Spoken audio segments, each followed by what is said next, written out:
নতুন সিমের বিচি দিয়ে মাগুর মাছ করব। এখানে আমি সিমের বিচিগুলি ভিজিয়ে রেখে ছিলে নিয়েছিলাম।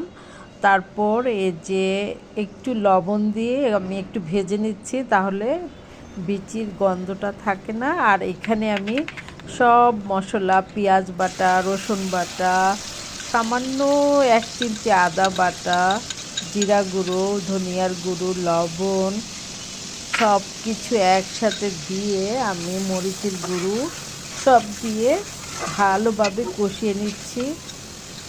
অনেক ভালোভাবে মশলাটা কষাতে হবে।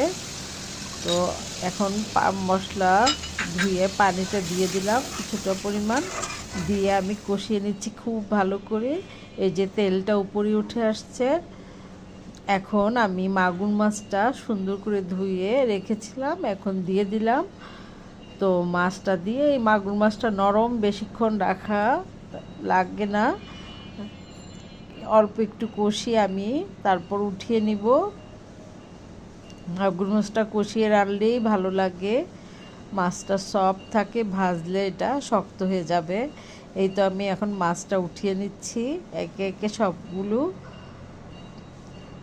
উঠিয়ে, তারপর আমি এই মশলাতে আমি দিয়ে দিব সিমের বিচিটা, দিয়ে খুব করে কষিয়ে নিতে হবে। দিয়ে দিলাম 3-4টা টমেটো, এখনকার টমেটো তো অনেক মজা।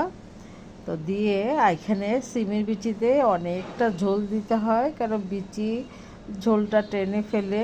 আর এই তরকারিটায় ঝোল যত বেশি হয় ততই ভালো লাগে। দিয়ে ঢেকে দিলাম। বিচিটা কিছুটা হয়ে আসছে, তখন আমি মাছটা দিয়ে দিলাম, কারণ মাছটা নরম, অল্পতেই সিদ্ধ হয়ে যায়। তো আমার সিমের বিচি তরকারিটা হয়ে গেল। উপর থেকে ধনিয়া পাতা দিয়ে দিলাম। এত এত মজার সিমের বিচি তরকারিটা, অসম্ভব মজা। আর এই মাগুর মাছ, শিং মাছ দিয়ে সবচেয়ে বেশি ভালো লাগে।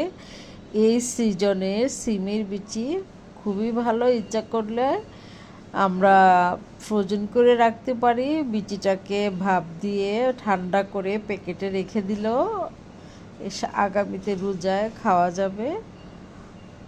এই তো আমি একটু উঠিয়ে দেখাচ্ছি।